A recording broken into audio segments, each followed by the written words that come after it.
Well, welcome everyone. So for our session now, we're going to talk about potting and repotting and some of the soil mixes. And so Kathleen and I will be sharing some information for you on this. And then we'll turn you loose to go either pot and repot stuff or go enjoy the sunshine. It is a beautiful day out there. And so first, I just wanted to talk about when to pot or repot. Um, so one of the big things to think about is if you have a plant, you can, you buy it in a container and it usually will, have a time period where it's okay staying in that container that you bought it in.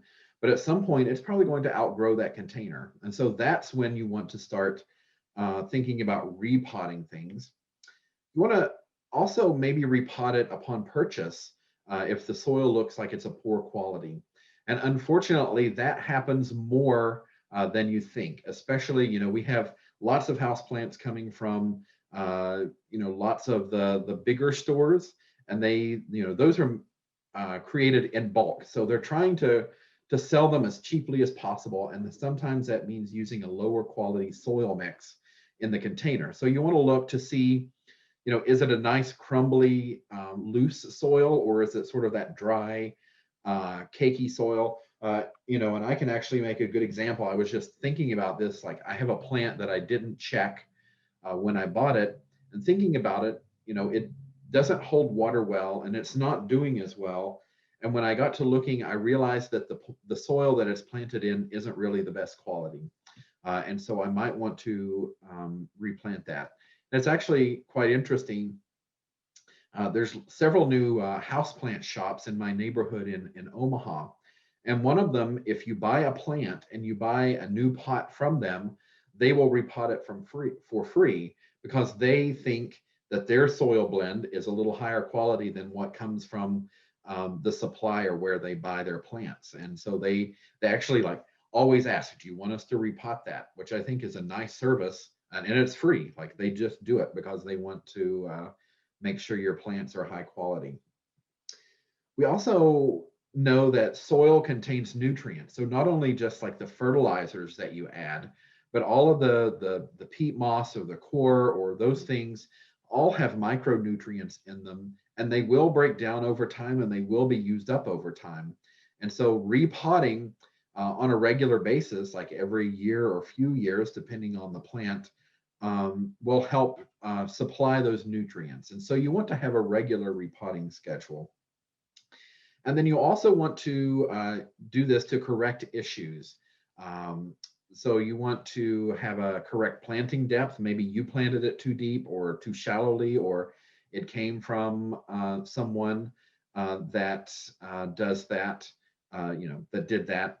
Maybe you did have a root rot, as we were talking about, and you need to pull it out and you can look at it. And that doesn't really harm the plant as much if you're not like really destroying the roots, but teasing them apart and looking, or maybe the soil was too wet and you needed to really fix that. It's a big container and you need to fix the issues causing the root damage. And so those are some reasons why you might want to pot or repot your plants.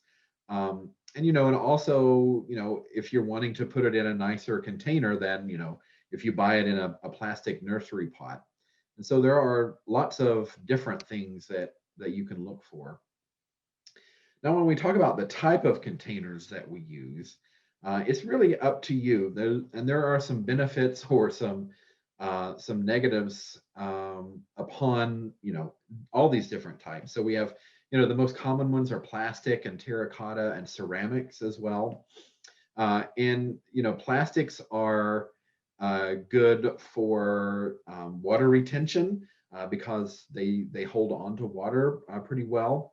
Terracotta is good if you have something that likes a little drier because the water wicks out.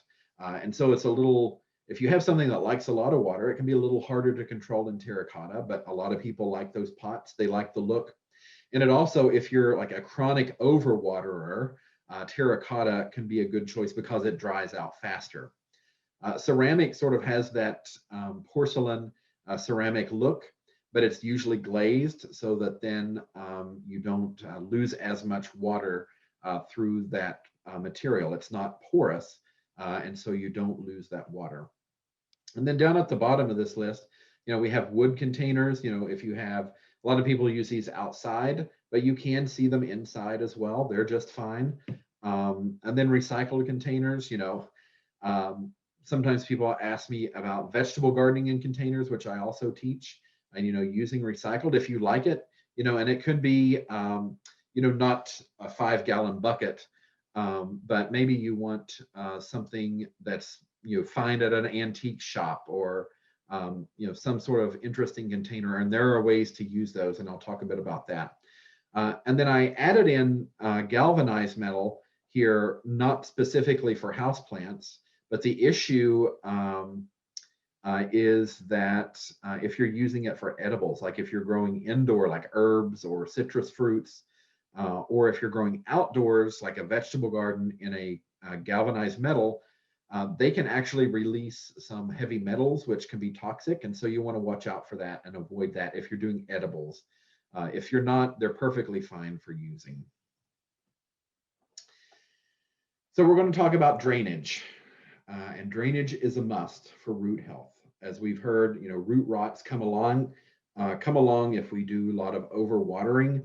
And overwatering is a lot easier to do if we don't have proper drainage. We want to have a way for water to leave the soil. And pots should have a drainage hole or some sort of means of eliminating standing water from the soil. So in our watering talk, Scott Evans talked about, you water, and Kathleen, they talked about water until the water comes out the bottom through the drainage, and then stop and let it stop. You don't want that plant sitting in water. Well, if you don't have a drainage hole, it's almost always going to have water sitting in there. And so you want to have some sort of drainage hole. So standard, we find those pots that have the drainage hole in them already, which is perfect. But let's say you want to grow something in a pot that doesn't have a hole in it. And so, you can actually add that. You can carefully add a drainage hole into it with a drill using like a masonry bit. If you're very careful, that you can break the pot though very easily. But you can also do a method where you do like a pot in pot or a catch pot, where you use that container, the attractive container that you like, but you drop in the plant in a nursery container. So I'm going to share one of mine here. So here's my Birkin philodendron. And I found this container that I really like. It's a ceramic container, but guess what? There's no drainage hole here. And I didn't want to drill into this container. And so what I did was that this plant is actually still in the green or black nursery pot that it came in. I just stuck it down in here. So I can pull this out and do my watering and let the water run through. So I have a black plastic tray. I just set it on and can water it. And then when it's done, I just put it right back in its pot just like that. And so I'm basically using this, if you have a drained pot on a tray, you can, basically this is just the big tray. We just have it in a nice attractive pot right there. So I see a question about using like the leca, which is clay pebbles that people use to grow some plants in, like semi-hydroponics, or gravel. So it's okay if you have something like this. Like my pot doesn't go all the way to the bottom. So if I wanted to raise it up, I could use something like that in the bottom of this container to raise it up, and then it would let it drain a little bit. And that would be okay as long as I make sure that I don't fill so much that the water is up, to the bottom of this pot. As long as this is not sitting in water, that should be okay. So some other thoughts about containers. I told you you can do recycling of containers. And so I have one right here. that I have. And this container is, this beautiful copper container is an actual ice bucket like you would have for your bar. And actually, I have this sitting on our little home bar. So this is our ice bucket. And I did just that. So this plant was too low in this container. And so I did add, and this is the leca that the person was asking about. So this is like a clay pebble that's used in hydroponics. And lots of people are using it in houseplants now to grow them like semi-hydroponically. And so I just use that in there to raise that up. And then that also lets me sort of water in this catch pot if I make sure that I don't fill it up so far that the water comes up on the side of my actual nursery pot that the plant is still in. And so we have those options, and then there are a few other options to think about as well. So if you struggle with watering, you can try something like a self-watering pot. So this is one that I bought for some things, that I want to sort of keep well watered, and they were struggling the way that I was trying to water them. So this is a plastic, just a plastic pot here. And then it has this insert, and it actually has a wick. So this is a wick that you stick up through, the bottom of this pot. And then that, you can see that it's much shorter than that. So then you can just fill this with water. You still want to let it dry out between waterings. You don't want it to like stay wet and damp all the time.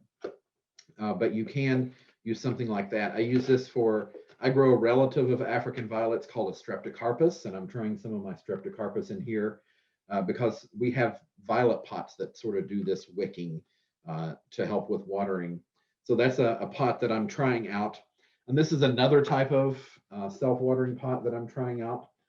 So this one actually, it sits in the bottom. So this does sit in the water, but this just has a little bit of soil in the bottom so that it's not, coming up all the way, and that's supposed to let it wick. I don't like this scenario as well, because as we'll learn, if we have roots that try to grow down into this is what causes root rot if roots grow down into the wet part of the soil.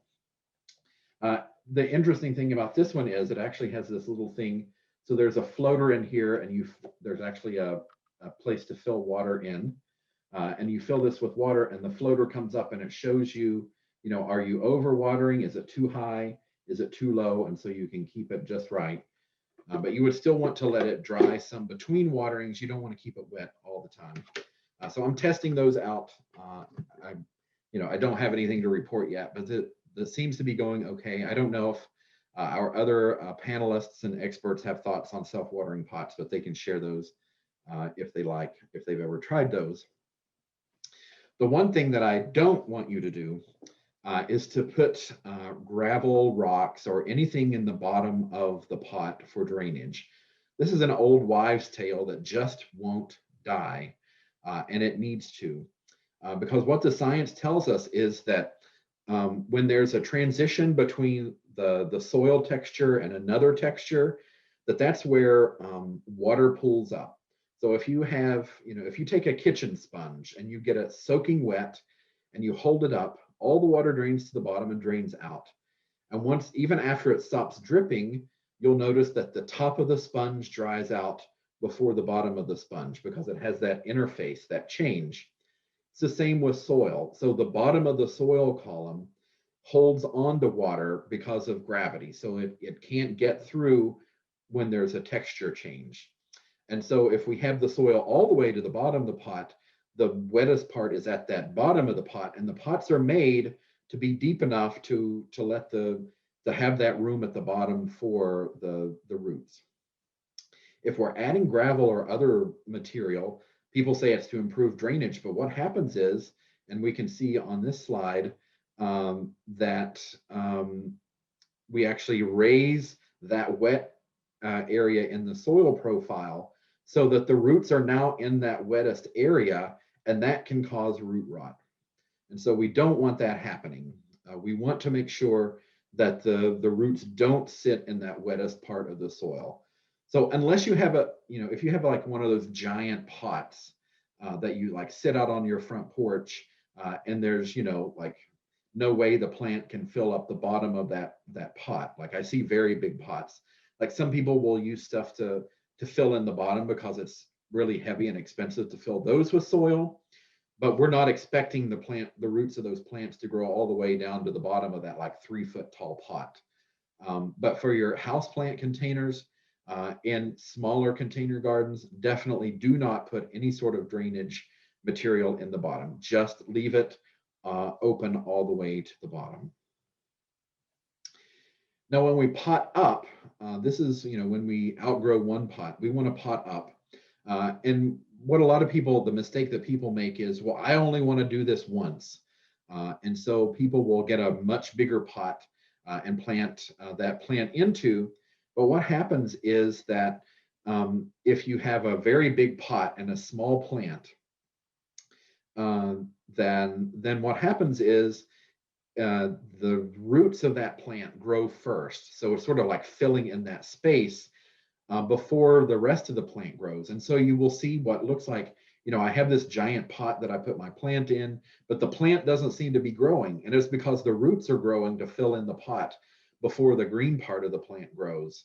And so you will see what looks like stunting of growth, but really the plant is, it's feeling so much better. It has all of this space to grow in. And so it's filling in that pot. So what you want to do is to just go up one size. And so, we have common planter sizes. With the interest in houseplants and seeing all these interesting planters like I have, those sizes aren't as specific as they used to be. Like it used to be very specific plant sizes. But if you're going up one size, you want to go from like a 4-inch pot to a 6-inch pot, or an 8-inch pot to a 10-inch pot, because that gives you like an inch of space around each side. So if you go from a 6-inch pot to an 8-inch pot, so there's an inch on each side, and that's really what we're aiming for. And I know, yes, you'll have to replant it sooner rather than later, but that will really be the best effect for your plant growth, is to just go up one size, or maybe two if it's a very fast growing plant. But if you put it in I've seen like people take, like a little 4-inch pot and then they'll put it in like a giant 12-inch pot, and it just never looks like it goes anywhere because it's trying to fill in those roots before it grows the green part.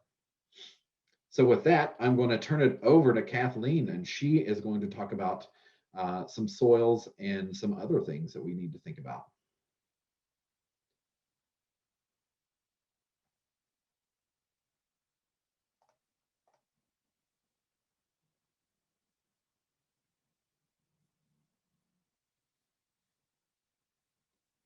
Kathleen, you're muted.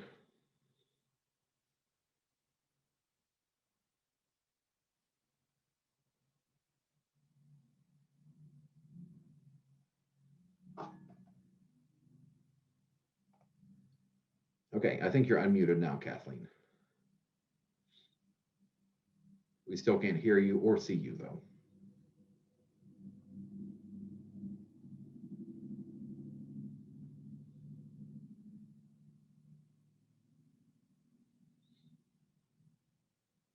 Still no.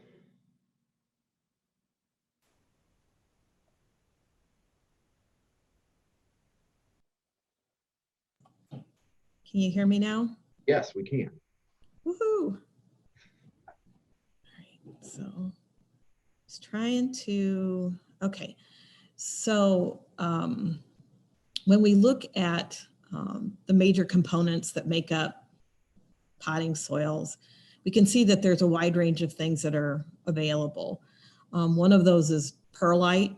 Perlite is a volcanic rock that lends airiness to pot materials. There's also things like vermiculite. Vermiculite starts actually with mica stones. If you're familiar with mica, it has these sheets of stone with tiny amounts of water in between each sheet. And when it's heated to high levels, it causes that mica to puff and create vermiculite. And so it's also really nice for air. And we see vermiculite have a lot of applications besides just potting soils. It's used in filtration systems for pools. It's used as packing material in the mailing industry. It also is used, it's just used for all kinds of things. So vermiculite. And then there's mosses. So there's peat moss, which is really not considerable sustainable because it comes from bog areas, and that's very slow in completing that cycle to make it peat. And so use of peat, is a little bit questionable. There's also sphagnum peat that we can use, and sphagnum moss. And so when we think about, the beautiful hairy stuff that hangs on southern trees, that's sphagnum moss, and that can be milled down into finer particles and used in potting soils as well. Then there's coconut coir, and this is a byproduct of the coconut industry, and so very much sustainable. And you can see an image on the right that it's a nice friable type material that's really a nice component of potting mixes. Compost is also something that you can put in with your container soils. I will say this kind of as a caveat, that you really want this to be probably a commercial mix. Most of our home composts don't get hot enough to really lower or really kill a lot of seeds and things like that that could potentially be in there. And so that's an issue as well. And so make sure that if you are purchasing it, that it's getting nice and hot like it should. So I think of like the Grow and the Grow products. They really get hot enough that you can use that with your container soils. And then there's coarse sand, sometimes known as builder's sand. And this is a little bit different sand than we see like for playground sand. It's got sharper edges to it. It's better at aerating soils, whereas the rounded sand particles can really fit in together and they can kind of mess with your drainage. Good old pebbles or rocks of some kind are really helpful. Also another element that works well for drainage. And then pine and fir bark, these chunks we see a lot used for like bromeliads and some of our orchids. And so it's usually a combination of these kind of products that work together to make this as something that works. So, so that's it. And John, can you advance it one slide, please? So there are lots of prepackaged mixes out here. So these brands that are here are not really endorsement. That's just giving you an example of some of the things that are out there. And with those different mixes that you see for most foliage plants, there's also a lot of specialty mixes that are very specific to the type of plant that you're growing. So as I had mentioned earlier, pine and fir bark are used a lot with bromeliad and orchid type products. And then the cacti mixes, they're going to be a lot more well draining than our typical foliage plant mixes. And then if you think about water lilies, you have to be really careful about those because you don't want to use something that you pot up a water lily, put it into your pond, and immediately all of the stuff floats to the surface of the pond. It's got to be something that holds some weight and stays submerged when you're submerging the plant. So those are some things to keep in mind as well. And then when it comes to making your own, there are a cajillion recipes out there for how to best do something like making your own mix. So I've included some of the publication sites from university extension places that have some really good mixes online. John Porter had shared with us that there's a place that he goes to where they have like a bar and you can make your own potting mix in whatever proportions you'd like. So there's definitely options out there as far as what you want to do. And some people have very specific wants and needs with theirs, and others are open to any kind of idea. So whatever your mix is, you can find it out there. The critical thing here I want to emphasize is this: it's not from your backyard. You don't want to take soil out of your backyard and use it in containers. Not even if you're looking, if you live in a high wind area and you're wanting to anchor that pot a little bit better so it doesn't blow over as easily, that's not really the way to go about doing it. So a better way, if you want to add weight to pots, is the pot inside the pot technique that John was just mentioning, where you can take a really large pot and put as heavy as stones as you want in it. I've actually put bricks in some of mine because I have a lot of wind in my area. And so you can then put a pot inside of that. And so really you're not creating a perched water table or anything like that. Okay, next slide. So some other additions that we see to container soils are the fertilizers. And most of these products are slow release mixes, are in the slow release mixes. And in those instances where this is already included, be sure to read the label as to how long these products continue to fertilize plants. Some of them, are 4 to 6 weeks. Some are a bit longer than that. Just read the package and find out. And so be aware of that so that you're not necessarily fertilizing plants when the plants can't use it because there's an abundance there already.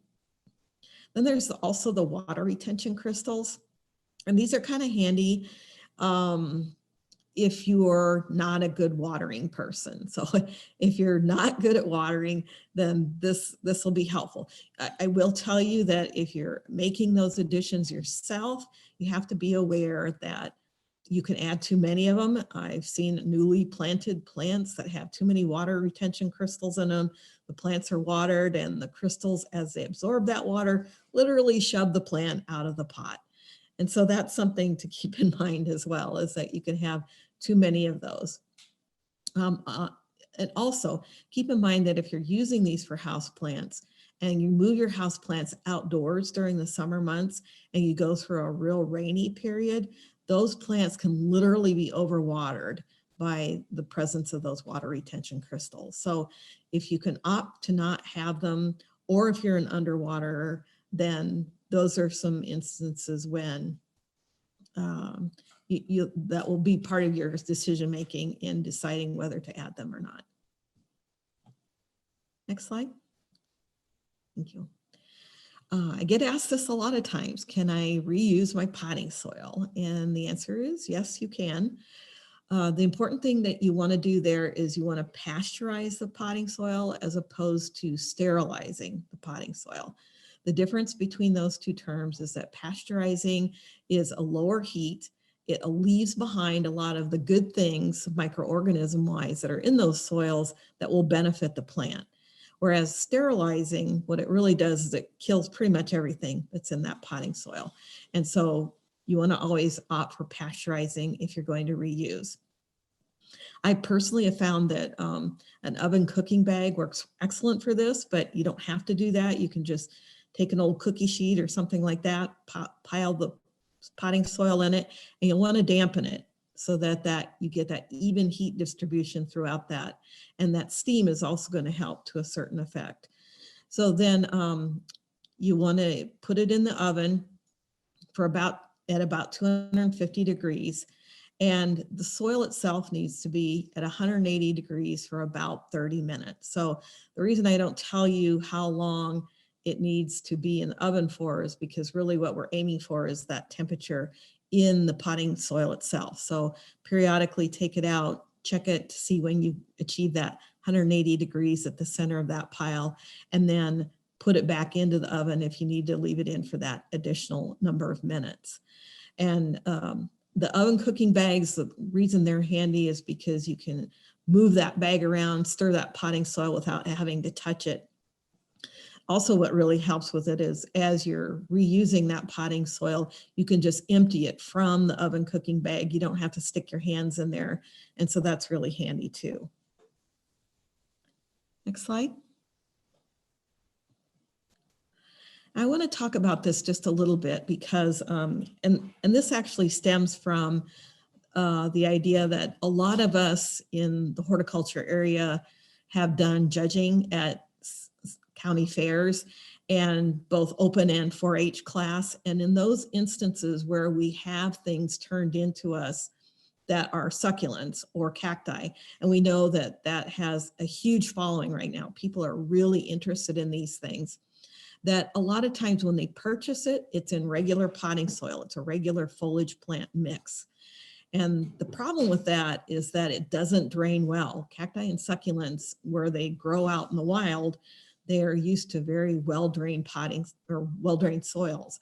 And then we stick them in potting soil mixes that are made for foliage plants, and we overwater them, and those plants collapse to some of the diseases like what Amy just talked about. And so the thing is here is that this is a bad thing to perpetuate the problem by then putting these cacti and succulents into new containers that are exactly like what they came out of. We really need to do a nod towards what is going on here as far as the plant's needs go, and put it into a mix that has large components of sand or pebbles. This example I have for you here actually is really coarse perlite. And so those are things that really drain well. And in that draining well, you get less root rot.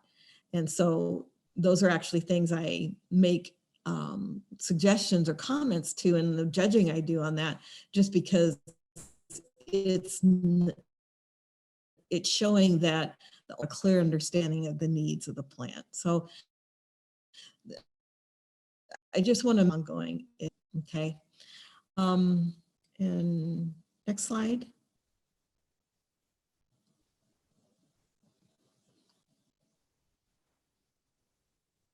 And that is all I have for you.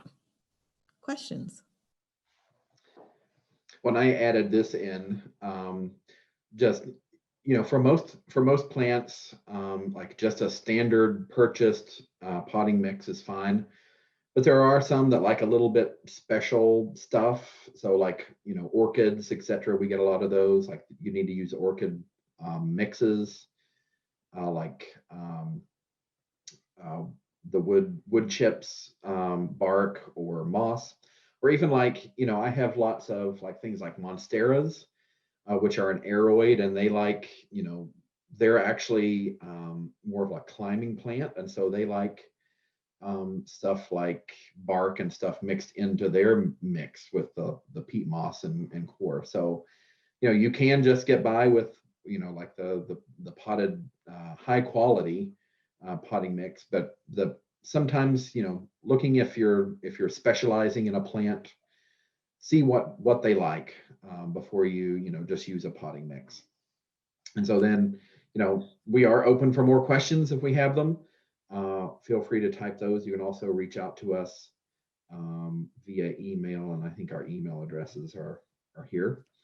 And so yeah. One other thing I wanted to mention, John, which I forgot to mention, potting soils or potting mixes are sold two different ways. They're sold either by weight or by volume. And when it's sold by weight, there's a certain amount of moisture that can, you know, water that can be added to that potting soil or potting mix. And so sometimes they'll, you know, the sellers of these products will add that water in to bring that weight up to where they want. And then of course, if you're selling it by volume, the last thing you want to do is pack it down. And so you'll see less water added to those types of things. So just be aware that potting soils and mixes are sold those two different ways. And that will maybe help you make your soil selection choices when you're purchasing them. Yeah, I think that's a good point. And I see some, you know, if you get the cheaper potting mixes sometimes that you see at the big box store, they're really not a good quality, especially for house plants. So you do want to make sure it's a very nice and loose. And you can sometimes feel that, like if you pick up the bag and it feels very heavy and very wet, you know, that might not be a great quality. So Kathleen, I think you were talking about succulent mix. You know, are the commercial succulent mixes okay? Because you can buy like the cactus soil or do you still need to amend it or make your own? No, they're absolutely fine to use. I mentioned that about, the make your own, just because a lot of people feel better about doing that themselves. But the big thing is that when you're doing any kind of repotting of the succulents, just be aware that sometimes when you're getting them from the different places that you can purchase plants, is that they're doing what's convenient when they're potting those up, and they're just using regular foliage plant potting soil. And in those instances, when you're repotting, the new product that you use, whether you purchase one or you're doing it yourself, really needs to have a large component of either sand, gravel, or like the coarse perlite I was showing you, something that really allows that product to drain extremely well. That's an important component. Yeah. And one thing, I forgot to mention, I'm using some of these self-watering pots, and these actually came with, I think it was either coir or peat moss that was in like little blocks that you add water to. And that was to amend the potting soil, because if you're using something like a self-watering pot, it actually needs to be looser. So a general potting mix isn't loose enough. You have to amend it with something looser. And so, so you have to figure out also the method. You need to amend something. So I have a question here. Someone asked if there's something in the soil that could kill the plants. So one organic bag that they purchased last year did not turn out well. Everything planted in it died, seeds sprouted, then died. One houseplant began to yellow and look poor all over. I am wondering if they added some material that wasn't broke down enough, like if they added compost and it had like big chunks of wood chips in it, because the soil you're using, the any of the organic matter, the wood chips, the bark, the peat moss, the coir, it will all start to decompose, and so that uses up nitrogen. And so I'm wondering if it wasn't necessarily that it was a bad soil, but it just, a lot of those come with fertilizer, and you might have needed to add nitrogen to that, because that will, as those things break up, they tie up the nitrogen and the plant doesn't have any. And that's what happened. That's what sounds like it to me. Kathleen, do you have any thoughts? Well, I think one of Barbara's key things that she says in her question is that one house plant began to yellow and look poor all over. And to me, that could be just a really dense product that's not allowing water to drain through very well. And so it's a lot of these plants are being overwatered, not necessarily because of what Barbara's doing, but because of what the soil makeup is. So that could be a huge component there. And I've run into that myself, is some lower quality potting mixes have way too much water holding capacity. And so if they're not allowing the water to drain efficiently, then you get all kinds of soil problems that are attacking that root system. And if the seedlings that were raised in it, wilted or collapsed right at the soil line, that's a disease problem that we call, what's it called, John? I forgot. Damping off. Yeah, damping off. And so when you get that damping off, then they fall over. It looks like a little miniature forest, and the little things fall over like a tree. And that again can be a soil drainage issue. So I'm just wondering if that's some of the components there. It's just really, I've done products before that have been like 100% peat moss that is really, really poor draining. Yeah. Yeah, I think that either of those, I think it's probably either poor draining, which is, I think, probably the more likely thing. It's too heavy. And I've seen potting mixes that are too heavy, and they don't allow for drainage. And it could have too much, like a nutrient thing. So I think either one of those, but I would go with the too heavy. It needs to be light and fluffy. Yeah. Which of the presenters is a cacti expert? I guess, I don't know. Do either of us claim that title? I grow cacti, I grow succulents. I like them both. I don't know how much of an expert I would consider, but throw the question at us and we'd love to get a chance to answer it. I think collectively amongst all of us, we could probably come up with the answer. Yeah. And I don't know who answered that, but someone raised their hand, if I can find them, because I can unmute you. Christine, did you have a question? So you can unmute yourself and ask now if you want.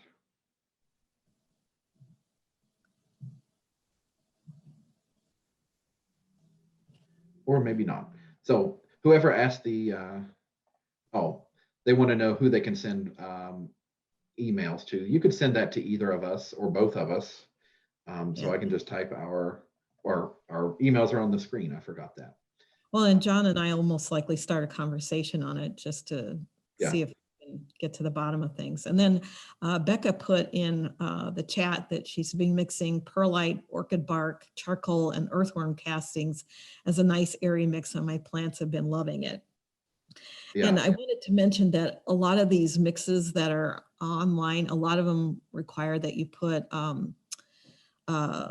some type of lime in it. And I would kind of discourage you from doing that. Our tap water here in the Midwest tends to be pretty high pH already. And so it's not unusual for our potting soils over time to have an increase in pH just because of that constant use of the tap water that we use. So bear in mind that you don't necessarily have to do that for adding that to your potting mix. Exactly. I think, most of those say to do that because you're using peat moss, which is acidic. But like you said, we don't really, we have the tap water that, it will raise automatically. Yeah. And I saw Chris talk about, the Christmas cacti didn't use the correct soil. If you think about, last week we talked a little bit about the environment of the plant, and Christmas and Thanksgiving the cacti are one that sort of confuse people because you think cactus and you think desert, but they're actually epiphytes that grow on trees and like the rainforest. And so putting them in a heavy potting mix is definitely a no-no. It needs to be at least, loose and fluffy with lots of peat moss, or even adding bark and things into it to, it's used to growing on bark. And so thinking about what the plant likes. And you can sometimes find that if you have a specific individual plant to look that up and know what it is. I have my fancy Monstera that, I sold so many cuttings from and made a lot of money from, and I figure it deserves to have the potting mix that it likes. So, and I have a giant Monstera in the dining room, like one of the great big leaved ones. And so yesterday I was out shopping and I found a 40-liter bag of orchid mix. And so I'm going to mix up my own aeroid quote type of potting mix that those will like. But, my common stuff, it just gets the good old stuff out of the bag. What's my fancy Monstera? Yeah. It's a Monstera albo, so it has the variegated leaves. Any other questions? John, I think you had a good point there too about the, knowing where the plant comes from is a really key component. So I've seen instances where people have had one of the holiday cacti, the Christmas, the Easter, the Thanksgiving, and they tend not to water them like they do the rest of their house plants. And so you think about the rainforest, it rains every day there. So not that I'm encouraging everybody to water these every day, but it's certainly important to give them as much water as your other foliage plants. Exactly. And knowing which potting mix will help with that. I think, does it need to retain less water, more water? With a cacti mix, you're adding sand and perlite to make it, hold less water. And so it's figuring out exactly what the plant wants. And that's key for success.